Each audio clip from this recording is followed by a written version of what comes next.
Pleased to be joined by the man you know from Baldy's Breakdowns and the NFL Network analyst Brian Baldinger here on the show, taking in training camp today. Baldy, what'd you like today? What appealed to you? What caught your eye here? I know you're kind of a fly-by-night operation, kind of swooping in and out of these camps. Well, I did. I took Josh Allen's advice. I had a turkey burger. Okay. Like, at the end, that was awesome. I'm not a turkey burger guy, but I think Josh convinced me. Like, at these burgers here at St. John's Fisher was solid, was it? See, we had Matt Milano on. He said they're solid. He didn't go off on it. But I have like probably better taste buds than Matt. I felt the flavor in every bite. Yeah. So that was really good. But this was a good practice. I mean, I just talked to some of the coaches and players beforehand, and they were kind of. They knew it was going to get amped up. Short yardage, goal line, great goal line scrimmage. Right, we could see it from here, and then coming out of the end zone, like those important situations, you got to really maximize. I was actually telling Josh, like I remember the play at the end of the Tennessee game, and he slipped there at the goal line, and that's a game to win, and they didn't win that game, and you just don't want to lose a game on the 1 yard line. So they ran a ton of plays there at the one today. Yeah, and it was a physical practice. It was one that I was telling you before we came on. From what we noticed, certainly hard physical, and they were competing hard and everything. But there was very little extra conversation. We had the one little scuffle there that was really. Well, you remember back in the day when the fights used to happen, they were death matches. Yeah. I mean, it was like not get back into it. Yeah, it was like Mad Max out there when you got fights. Now it's like a pushing and shoving, and the guys get in and they break it up. But it was a practice that was very efficient in that there was no extra. The guy, you could tell they were deep into training camp. No extra stuff. Guys just go out, come off, go out, come off. They competed hard, but I could tell it's starting to get tired. Starting to wear on. It probably is. But I did see, it was the best hitting I saw in any. I've been to 5 camps. The hitting over the middle was crisp. I saw Von Miller blow up a play on a 3rd and short yardage situation, you just see the flash of quickness from him to get in the backfield and just blow up Motor Singletary, whoever was carrying the ball at that time.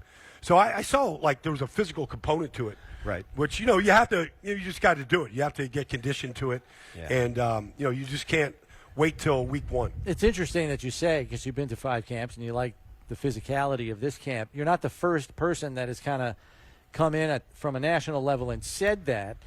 I would imagine that Mike Tomlin runs his camp very similar to this, so it wouldn't surprise me if they kind of match the intensity level we see out here.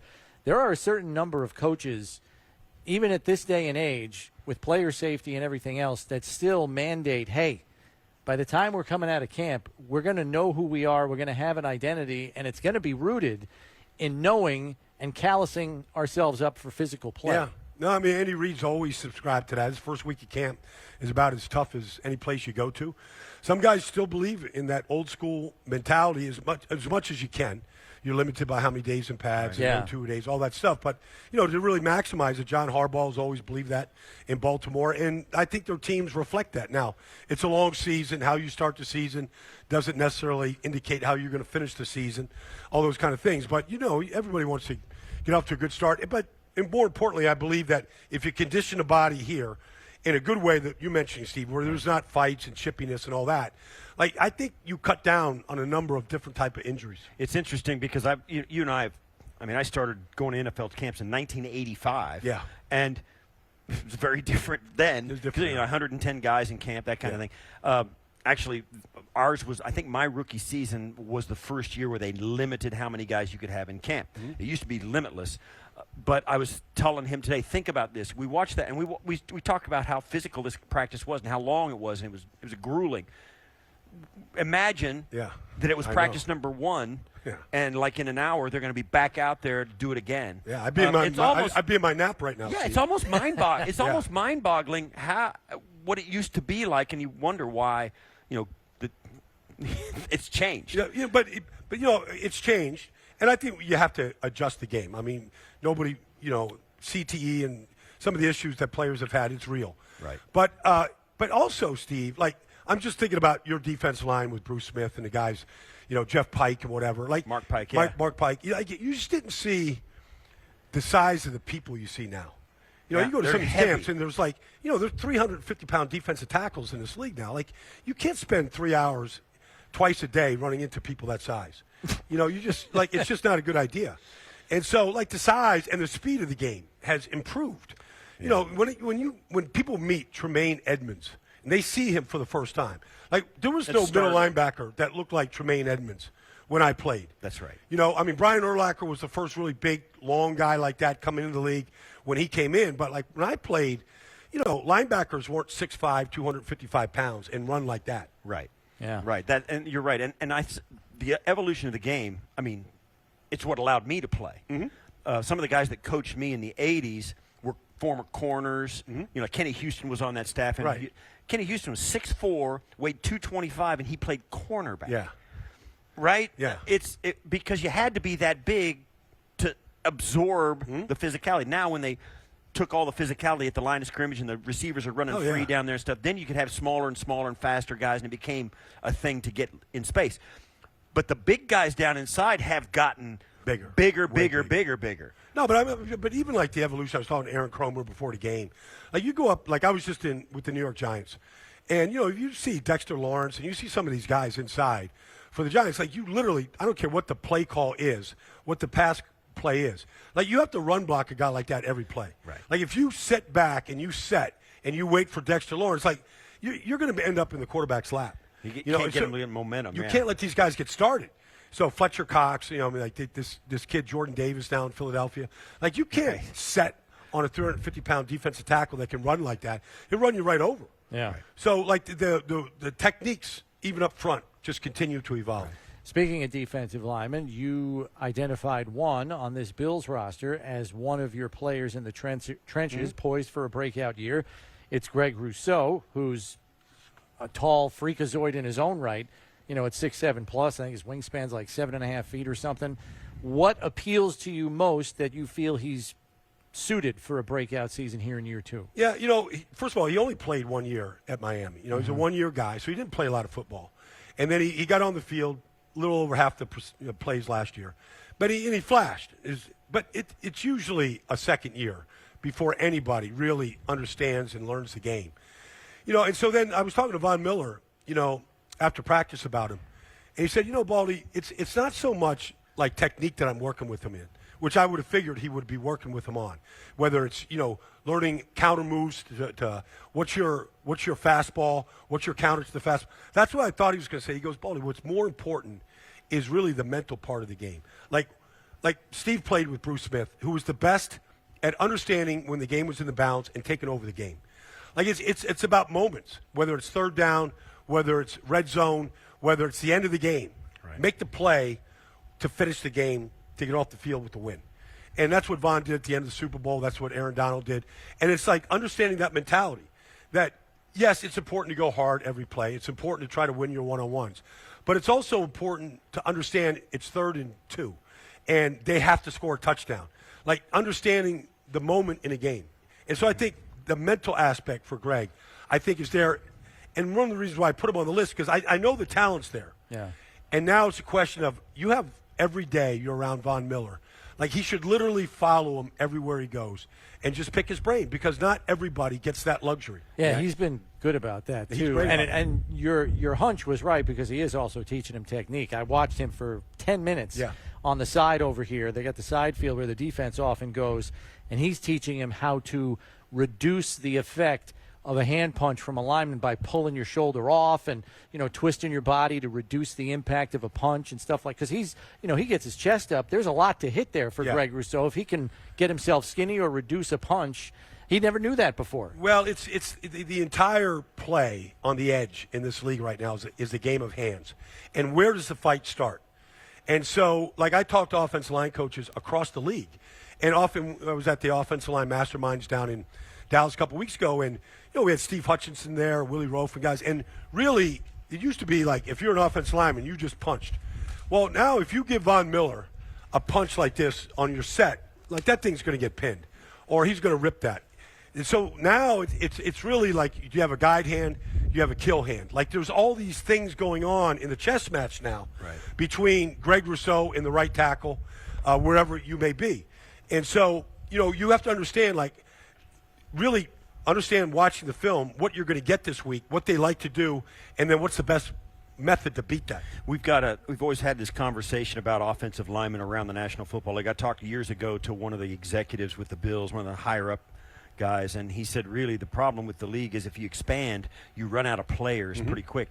There's not enough offensive linemen that are good enough to play 5 deep and then have 3 or 4 guys behind them 5 deep, 32 teams. Yeah.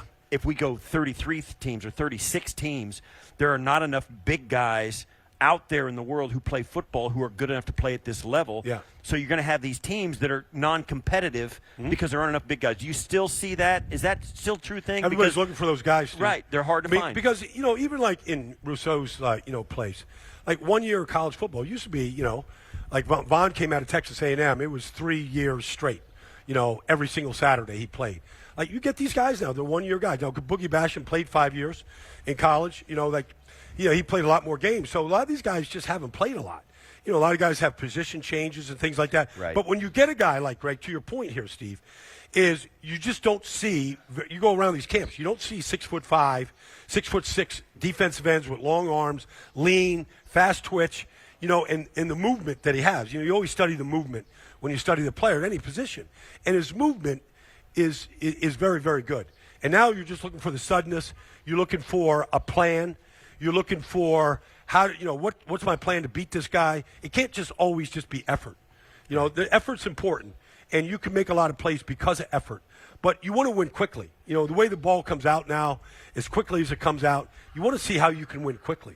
And so that's something that, because of his length, whether it's giving the body, taking the body away on a swim move or something, or a ghost move where you're not even getting touched, but you're still turning the corner to the quarterback. Right. We know that the Bills won't be playing the Jets until after midseason. They play them pretty late in the year, both games this year. But I know you were at Jets camp earlier this week.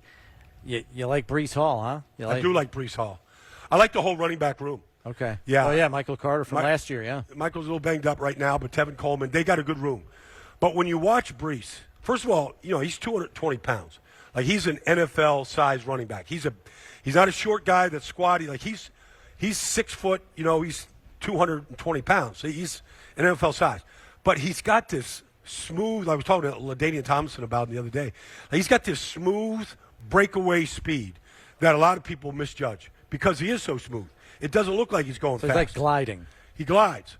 And so the Jets, they're going to be one of these teams that's wide zone and everything's going to come off the run. But, if this Mekhi Becton, he's getting himself in shape through camp, he might be the most talented offensive lineman in football. Like, his power is just rare. What's his problem? He already came in overweight, and he's had weight issues. He has, when he gets nicked up, Steve, he has to learn how to play through it. And so there's is that a toughness issue? It's a hard thing, yeah. You have to. We need you on the field. He's young. He acts young, but his ability, and everybody tells him, your ability, you're this, and I'll do a Baldy breakdown and watch him just mow people down, and he kind of falls in love with that, and he doesn't do the work. But if he stays like this with Oliveira Tucker and Laken Tomlinson, what they have up front, and the tight ends that they have right now, they got some good blocking tight ends. Like, they should be very, very good if they all kind of stay on course. Right. What about Zach Wilson? Year 2, it's big for him, as we know. It's got to start to kind of come together. It sounds like they're going to try to support him with a proven running game and kind of just have him. Well, you got to start like what you guys have done is here with Brandon and, drafting Josh and, Sean. Like, you're the blueprint for how to do it. Yeah. People question whether Josh could become what he is and what he's going to be. But the Bills saw it, and they never stopped building around him. And that's what the Jets are doing. Like, they've identified Zach, and the talent that they surrounded him with. That's Garrett Wilson right there on your screen, number 17. Like, that kid is going to be an awesome player. Like, I don't know if he's Stephon Diggs good, if he's going to be that good. But he has that ability to be that good. His body control, his suddenness, the way he explodes off the line, and he's got the mentality. Like, he's got the right mentality to be a dog, to be a number one, the way Stephon does. And so, and then everything, the tight ends, the backs, the line, it's all better around him. Defensively, they're much better. But it'd be like Josh coming out of his first year. Can he make the jump? Yeah, he made the jump. But you don't know. You can't say he's definitely going to make it. He's got to do it by how he does on the field. And so they are getting better around him. And we had Armando Salguero from Miami on, and we said, it's kind of like everybody in the AFC East missed a holiday this year because we didn't get a chance to make fun of the Jets draft. Yeah. It was a really good draft for them. How much are those guys going to be able to contribute? Or I guess from the way they looked last year, you would expect those like maybe top 4 guys, certainly Breece Hall, to be contributors right away. They got Joe Douglas is the general manager. They got 3 of their top 8 players in the draft. Right. And then Breece Hall was at the very top of the second round. I mean, kind of a first rounder. But Jermaine Johnson, Garrett, Sauce Gardner. I think you're going to get immediate impact. I don't think Sauce has to start right now. They've got 2 good corners in Bryce Hall and DJ Reader. They're lining up as the starters right now. But, I was just at practice on Tuesday. The first player on the field was Sauce Gardner. So I just asked some guys from the Jets, is this a one-day thing? No, he's out here 20 minutes before everybody else. So I went down and started talking to him. He goes, this is the approach. This is what I did in Cincinnati. I want to be the best. I'm going to be warmed up, stretched, and ready to go before we get to warm up and stretch. That type of mentality. I remember, Steve, when we were, when you guys were all, up here in Buffalo and just watching James Lofton and in that whole receiving core just work after practice, before practice. Like, he has that sort of mentality. Yeah. Well, listen, Baldy, we appreciate you stopping by. We know you're busy. You're on this tight schedule. Where are you headed next? Yeah, what's next? I'm flying to Philly here, and then I'm catching a flight tonight to Arizona. So I'm going to be with the Cardinals and then the Chargers, the Cowboys, Seattle, Raiders, and hopefully the Steelers. Wow. Next week. So out there and then back east. Okay. Yeah. Come back to Pittsburgh. My buddy just got the assistant GM job in Pittsburgh, and he's like, if you don't come to my training camp, we're not going to be friends anymore. Yeah. Wow. That's good. Well, good. Thanks for the time, as always, Baldy. All the best. Enjoy the rest of your summer, Thanks, and we'll guys. catch up with you during the regular season. That's Brian Baldinger from NFL Network here on One Bills Live.